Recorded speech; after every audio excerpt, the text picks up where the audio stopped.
Welcome friends, हमारे Google expert channel पे आपका स्वागत है। दोस्तों, हमारे चैनल सब्सक्राइब कीजिए ताकि आपको हमारे लेटेस्ट वीडियोस की अपडेट मिलती रहे। तो दोस्तों, आज हम बात करने वाले हैं 5 पिन रिले के बारे में। तो चलिए आगे देखते हैं। Relay as an electronic device. Relay एक इलेक्ट्रॉनिक डिवाइस है दोस्तों। रिले इलेक्ट्रोमैग्नेटिक स्विच है। रिले जो है ये एक इलेक्ट्रोमैग्नेटिक स्विच तरीके का काम करती है। आप इलेक्ट्रॉनिक के बारे में तो जानते ही होंगे, क्योंकि ज़्यादा से ज़्यादा कंपोनेंट इलेक्ट्रॉनिक्स में स्विचिंग का काम करते हैं। तो चलिए आगे देखते हैं कि ये रिले जो है ये काम क्या करता है। वही एक फंडा है दोस्तों। तो चलिए देखते हैं कि रिले जो है low voltage to high voltage control करता है। यानी ये low voltage to high voltage control switch भी कहा जाता है एक तरीके से रिले को। तो कैसे low voltage to high voltage control करता है उसके बारे में हम वीडियो के आगे देखेंगे। तो एक्चुअल में दोस्तों रिले जो है कुछ इस तरह का दिखता है। ये छोटी सी डिब्बी जैसे दिख रही है आपको, बस यही रिले है। जो रिले है ये रिले जो है इसकी ये स्पेसिफिकेशन है। और स्पेसिफिकेशन में यहाँ पे आपको देखना है कि ये जो है DC06V यानी V यानी वोल्ट और DC यानी डायरेक्ट करंट, अपना डायरेक्ट करंट है ना, वो डायरेक्ट करंट। और ये जो है 6 यानी 6 वोल्टेज पे ये रिले ऑपरेट होती है। और स्विचिंग जो है वो 6 वोल्टेज मिलेगी इसको, तभी ये स्विचिंग का काम करेगी। इससे कम मिलेगा तो ये स्विचिंग का काम नहीं करेगी। और अगर आप 6 वोल्ट से ज़्यादा 10 वोल्ट से ज़्यादा भी आप दे दोगे तो इसका कोयल जो है वो फट सकता है और आपकी रिले जल सकती है। और ये जो रिले है स्विचिंग का काम करती है। तो ये स्विचिंग कितने वोल्टेज तक करती है? ये AC वोल्टेज और DC वोल्टेज दोनों में काम करती है।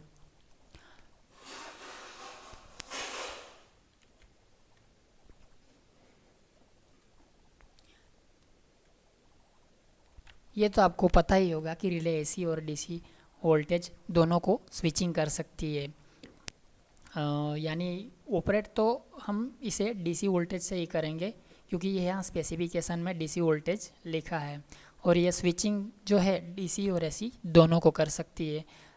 ये AC वोल्टेज को 250 वोल्टेज को 50 हर्ट्ज़ या 60 हर्ट्ज़ को स्विचिंग कर सकती है 10 एम्पियर तक। और ये DC वोल्टेज को 125 वोल्टेज से 125 वोल्टेज और 12 एम्पियर तक स्विचिंग कर सकती है। तो चलिए इसके बारे में आगे हम देखते हैं कि रिले जो है इसे 5 पिन रिले क्यों कहा जाता है। तो यहाँ पे रिले के ये जो लीड्स है ये आप गिनोगे तो आपको पता चलेगा कि इसके 5 लीड्स है। ये 1 नंबर वाला, ये दूसरे नंबर वाला, तीसरे नंबर वाला, चौथे नंबर वाला और 5वें नंबर वाला। तो अभी हमने गिना कि इस रिले का तो 5 लीड्स है, इसलिए इसे 5 पिन रिले का नाम दिया गया है इलेक्ट्रॉनिक्स में। और अभी हम देखेंगे इसका ब्लॉक डायग्राम। इसकी पिन का हम ब्लॉक डायग्राम देखेंगे, जैसे कि हमने आगे देखा। तो दोस्तों ये जो रिले जो है हमने देखे कि एक तरफ रिले की 3 लीड्स है यानी 3 पिन्स है और दूसरी तरफ 2 पिन्स है। ठीक है, तो ये 3 पिन है। पहले इसके बारे में जानेंगे हम। ये जो C1 है, यहाँ पे मैंने सभी पिनों का नाम पहले से ही लिख दिया है। ये जो है C1 है, ये C1 है और ये C2 है।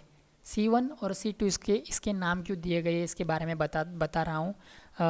ये C1 यानी कोयल 1 और कोयल 2। कोयल तो एक ही है, लेकिन एक कोयल के 2 टर्मिनल है। एक तरफ से जाएगा इलेक्ट्रॉन्स और एक तरफ से बाहर निकलेगा। यानी ये एक ही कोयल है और एक ही कोयल के 2 टर्मिनल्स है। और ये कॉमन जो है इसे, ये जो बीच वाला पॉइंट है ना, बीच वाला जो लीड है, इसे कॉमन कहा जाता है। ठीक है, कॉमन कहा जाता है। और ये दूसरी तरफ ये 2 है, इसमें ये NC यानी नॉर्मली क्लोज और ये NO यानी नॉर्मली ओपन। इसका जैसा नाम है वैसा ही इसका काम है दोस्तों। अगर आपने जो मोटर के स्टार्टर आप रिपेयर करते होगे तो आपको अच्छी तरह से पता चलेगा। ये जो नॉर्मली क्लोज है ये नॉर्मली कनेक्टेड होता है, नॉर्मली कॉमन से जो है नॉर्मली क्लोज है वो कनेक्टेड होता है, और ये नॉर्मली ओपन जो है ये फ्री होता है। इसके बारे में हम आगे देखेंगे। इसका सर्किट डायग्राम भी मैंने बनाया है, तो देखते रहिए वीडियो। तो अभी हम देखेंगे इसका अंडर कंस्ट्रक्शन और इसका सर्किट डायग्राम, और उसके बाद testing with battery with multimeter. ठीक है, तो इसका पहले अंडर कंस्ट्रक्शन देख लेते हैं। जैसे कि दोस्तों मैंने पहले आपको बताया था, यहाँ पे मैंने नाम तो नहीं लिखा कोयल का। ये एक कोयल है, यानी ये एक कोयल है, और ये दो जो है C1 और C2 मैंने कहा था आपको पीछे। तो ये C1 और ये C2 है, ये एक कोयल के दो टर्मिनल है। ठीक है, और ये कॉमन है जो नॉर्मली क्लोज यानी नॉर्मली क्लोज के साथ ये कनेक्टेड होता है, और ये स्प्रिंग जो है ये इसको इसके साथ कनेक्टेड रखता है। ये स्प्रिंग है यहाँ पे मैंने लगाई है, इस आर्मेचर के साथ ये मैंने लगा के रखी है, आपको अच्छे से समझ में आई इसके लिए। और ये नॉर्मली ओपन है, इसके साथ कोई भी कॉन्टेक्ट वगैरह कुछ जुड़ा नहीं है, लेकिन ये एक लीड है और ये दूसरी लीड है जिसे हम NC और NO कहते हैं। ठीक है, तो ये काम कैसे करता है, जैसे आप पावर दोगे इस कोयल को, यानी DC हमने देखा कि स्पेसिफिकेशन में DC वोल्ट लिखा था, तो कोयल को हम जैसे ही पावर देंगे तो इस कोयल में EMF यानी इलेक्ट्रोमैग्नेटिक फील्ड जनरेट होगी, और उस जनरेटेड फील्ड के कारण ये जो है ये प्लेट है ये मेटल की है, इसलिए ये ऊपर खींचेगी और ये इसके अंदर जो मैग्नेटिक ये चुंबक उत्पन्न होगा तो ये प्लेट को ऊपर खींचेगा, यानी ये जो NC है ये NC वाले पॉइंट से ये इधर पे आ जाएगा। इसके बारे में भी हम आगे जाके देखेंगे, तो वीडियो आप देखते रहिए तो आपको अच्छी तरह से रिले के बारे में पता चलेगा। एक्चुअल में दोस्तों ये जो है रिले, ठीक है, ये रिले है, ये एक्चुअल रिले का अंडर कंस्ट्रक्शन मैंने यहाँ पे दिखाया है आपको। तो एक्चुअल में रिले के अंदर ऐसा होता है, ये स्प्रिंग है जो ये ऊपर खींच के रखता है इसको। ठीक है, और ये जो है इसके अभी कांटेक्ट बता दूं मैं, ये कोयल है, आप देखिए ये यहाँ पे सेल जैसा कुछ बना है, लेकिन इसके अंदर तार होते हैं और इसके अंदर कोयल बनाई हुई रहती है, और ये दो कोयल के टर्मिनल है, आप देख सकते हैं ये यहाँ पे है, और ये एक इसको C1 और C2 मान लीजिए, और यहाँ पे मैंने बैटरी भी लगा दी है। अभी आगे हमको ज़रूरत नहीं पड़ेगी लगाने की, लेकिन अच्छी तरह से समझ आएगा ऐसे मैं आपको समझाऊंगा। और ये जो है ये कॉमन वाला पॉइंट है। ठीक है, अच्छी तरह से समझना दोस्तों, ये कॉमन वाला पॉइंट है, और ये NC वाला यानी नॉर्मली कनेक्टेड है, इसके साथ कॉमन के साथ नॉर्मली कनेक्टेड है, और ये जो है जो NO है जो नॉर्मली ओपन है, यानी ये स्वतंत्र लीड है, इसके साथ कोई भी लीड नहीं है, हमने कोई भी लीड जॉइंट नहीं की है। अभी हम देखेंगे कि आप जैसे ही जो कोयल है इसको पावर दोगे, यहाँ पे मैंने स्विच बना के रखी है, तो स्विच को मैं ऑन करता हूँ, स्विच को ऑन किया मैंने, स्विच को ऑन करने के बाद ये जो है आप देख सकते हैं कि स्विच को ऑन जैसे ही मैंने ऑन किया, वैसे ये जो आर्मेचर है, ये आर्मेचर कहते हैं इसको, ये आर्मेचर है ये नीचे हो गया, यानी इस कोयल को मैंने पावर दिया, इसके अंदर इलेक्ट्रोमैग्नेटिक फील्ड जनरेट हुआ, चुंबक उत्पन्न हुआ, उसके कारण ये जो आर्मेचर है जो मेटल का है, उस इलेक्ट्रोमैग्नेटिक फील्ड के कारण इसने इस मेटल को खींच लिया, और ये जो नॉर्मली क्लोज था, इससे हटकर ये नॉर्मली ओपन था, इसके साथ चिपक गया। तो ऐसे ये रिले स्विचिंग का काम ऐसे करती है। अगर आपको समझ में आया है तो प्लीज़ सब्सक्राइब तो कर दीजिए, हमारा चैनल सब्सक्राइब करना तो बनता है। और अगर नहीं समझ में आया तो फिर से आपको मैं समझाता हूँ इसी वीडियो में, देखते रहिए हमारा वीडियो। तो चलिए आगे बढ़ते हैं। अभी हम देखेंगे कि वो हमने सर्किट डायग्राम बनाया था उसके थ्रू, मैंने आपसे कहा था कि इसके थ्रू भी मैं आपको बताऊंगा। तो चलिए इसके थ्रू भी मैं आपको बता देता हूँ। पहले हमें बैटरी लेनी है और बैटरी लेने के बाद इसका कनेक्शन करना है किसके साथ, C1 और C2 कोयल के दोनों टर्मिनल के साथ हमको जो है कनेक्शन बैटरी के करने हैं। ये मैंने पहले नेगेटिव जॉइंट कर दिया है C2 के साथ। आप कोई भी कनेक्शन कर सकते हो। यहाँ पे मैंने स्विच रखी है, स्विच के कॉन्टेक्ट जो है वो कोयल के कॉन्टेक्ट से मैं कर दिया हूँ। अभी देखते हैं कि ये स्विच मैंने यहाँ पे ऑन कर दी। देखिए फिर से ऑन कर रहा हूँ, स्विच ऑन करी मैंने। स्विच ऑन करने के बाद यहाँ पे जो है मैग्नेटिक फील्ड जनरेट हुई। देखिए आप यहाँ पे देख सकते हैं, ये मैग्नेटिक फील्ड, यहाँ पे मैग्नेटिक फील्ड जनरेट हुई। मैग्नेटिक फील्ड जनरेट होने के बाद ये जो मेटल का आर्मेचर है, ये मेटल के आर्मेचर को ये ऊपर खींच लेगा। ये देखा आपने, इसने ऊपर खींच लिया। क्यों? क्योंकि यहाँ पे मैग्नेटिक फील्ड चुंबक जो है वो चुंबक उत्पन्न हुआ है यार, मैग्नेट उत्पन्न हुआ है। मैग्नेट का काम क्या है? हाँ, मैग्नेट का काम ही तो वही है कि मेटल को अपनी तरफ खींचना, ठीक है, आकर्षण करना ही उसका काम है। तो इसने इसको खींच लिया, ठीक है। तो ये जो NO है, ये NO नहीं, अभी NC बन गया, यानी नॉर्मली क्लोज। और ये जो NC है ये नॉर्मली ओपन हो गया है, इसके साथ कोई कॉन्टेक्ट जुड़ी नहीं है, ठीक है। यहाँ पे स्प्रिंग लगी थी, अभी मैं ये स्विच को ऑफ कर दूंगा तो ये मैग्नेटिक फील्ड जो है वो फिर से चला जाएगा, क्योंकि इसको मैंने पावर देना बंद कर दिया। तो ये चुंबक फिर से बंद हो जाएगा। तो ये जैसे ही बंद होगा वैसे ये जो स्प्रिंग है इसके साथ लगी हुई है, ये स्प्रिंग है ना, ये इसको फिर से खींच लेगी, यानी अपनी जगह पे ये फिर से आ जाएगा। देखिए, देखा, ये फिर से आ गई। तो एक्चुअल में रिले ऐसे वर्क करता है। अभी हम इसके बाद देखेंगे, चलिए आगे देखते हैं। अभी हम देखते हैं कि रिले का हमने टेस्टिंग तो कर लिया कि रिले कैसे वर्क करता है। टेस्टिंग तो हो गया, लेकिन एक बात बताना मैं आपको भूल गया हूँ। ये जो है ये रिले को आप स्विचिंग करोगे, ये बैटरी से आप कोयल को पावर दोगे तो ये ऑन ऑफ होगा। तो ये जैसे ही आप पावर दोगे तो ये यहाँ पे जॉइंट हुआ, ये जो है ये यहाँ पे जॉइंट हुआ ना, ऐसे ही आप स्विच को ऑन ऑफ करोगे तो यहाँ पे ये जॉइंट होता है।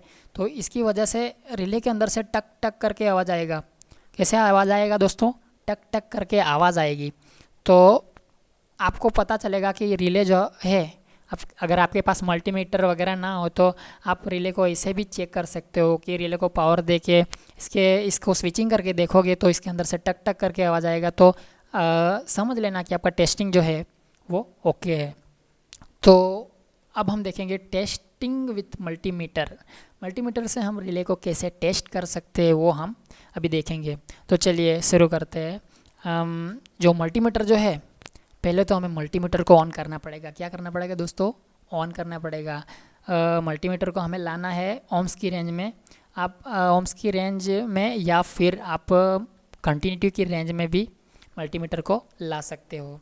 फ़िलहाल मैं ओम्स की रेंज में ला के रखता हूँ। और ओम्स की रेंज में ला के रखने के बाद प्रोब्स लगाने हैं। प्रोब्स लगाने के बाद आपके मल्टीमीटर में कुछ अलग अलग डिस्प्ले नंबर्स दिखाएंगे। तो उसके लिए आपको जो मल्टीमीटर के दोनों प्रोब्स है उनको शॉर्ट करना पड़ेगा। शॉर्ट करने के बाद ज़ीरो हुआ। ज़ीरो होने के बाद आपको जो है कोयल टर्मिनल 1 पे लगाना है एक प्रोब और कोयल टर्मिनल 2 पे एक प्रोब लगाना है। और उसे लगाने के बाद आपको कुछ रेजिस्टेंस दिखेगा ऐसा 105 जो है 6 वोल्ट की रिले में 105 तक का रेजिस्टेंस दिखाता है। अगर ऐसा कुछ रेजिस्टेंस दिखा तो समझिए कि आपका रिले जो है टेस्टिंग जो है वो ओके है। और इस तरह से आप रिले को टेस्ट कर सकते हो। और आपको ये जो है ये एनसी और कॉमन और एनसी पर भी आप मल्टीमीटर के प्रोब लगा के चेक कर सकते हो कि ये कॉन्टैक्ट जो है जुड़े हैं या नहीं जुड़े।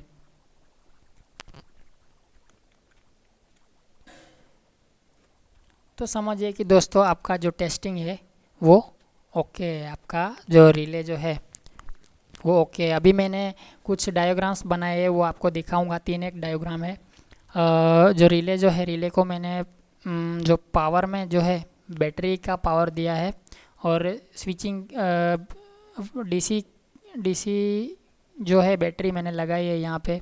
इसको पावर कोयल के पावर देने के लिए यहाँ पे स्विच लगाई है और ये इसका पॉजिटिव ही मैंने कॉमन में दे दिया है।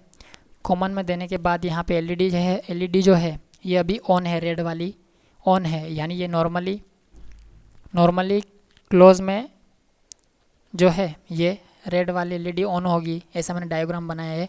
और नॉर्मली ओपन में ये जो ग्रीन वाली एलईडी है ये ऑन होगी। तो अभी मैं स्विच को प्रेस कर रहा हूँ, स्विच को प्रेस किया मैंने, देखिए आप, अभी स्विच को प्रेस कर रहा हूँ तो ये जो है नॉर्मली ओपन वाली जो एलईडी है वो ऑन हो गई है।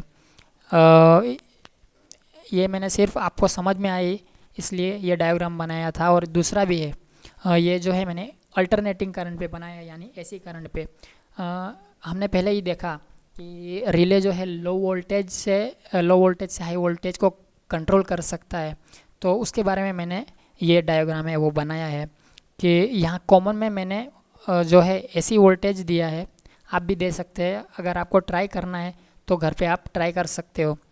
रिले लेना है, कॉमन में एक पावर फेज देना है और 2 बल्ब में मैंने न्यूट्रल दिया है, ठीक है।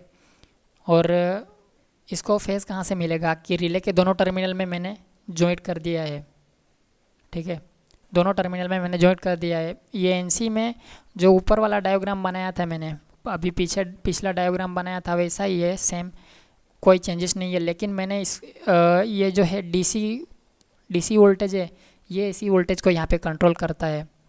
देखिए जैसे मैंने स्विच ऑन की तो ये बंद हो जाएगा और ये चालू हो जाएगा, क्योंकि यहाँ से जो ये आर्मेचर है ये मैग्नेटिक फील्ड जनरेट होने के कारण ये ऊपर आ गया और ये चालू हो गया। अभी ये देखते हैं कि ये स्विचिंग कैसे करता है।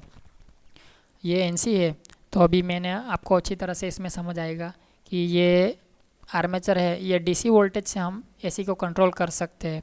भी एनो में मैंने जॉइंट किया है बल्ब को, ठीक है, एनो में जॉइंट किया है और ये एनसी जो है, एनसी के साथ कोई जॉइंट नहीं किया है। इसलिए अभी मैं डीसी पावर इस कोयल को दूंगा तभी ये स्विचिंग करेगी और तभी यहाँ से फेज जो है ये बल्ब को मिलेगा और पूरी सर्किट पूरी यहाँ पे एनो पे जो ये कॉन्टेक्ट जब जाएगा तभी पूरी होगी। देखिए यहाँ पे सर्किट पूरी होती है। मैं जैसे ही स्विच ऑन करता हूँ ये जो रिले का आर्मेचर ऊपर जाता है और अपनी जो ये सर्किट है वो पूरी होती है। तो दोस्तों जाहिर है वीडियो पसंद आया होगा आपको। अगर पसंद आया है तो लाइक कीजिए, सब्सक्राइब कीजिए और अपने दोस्तों को शेयर कीजिए और बेल आइकन को प्रेस कीजिए ताकि हमारे लेटेस्ट वीडियोस की अपडेट आपको मिलती रहे।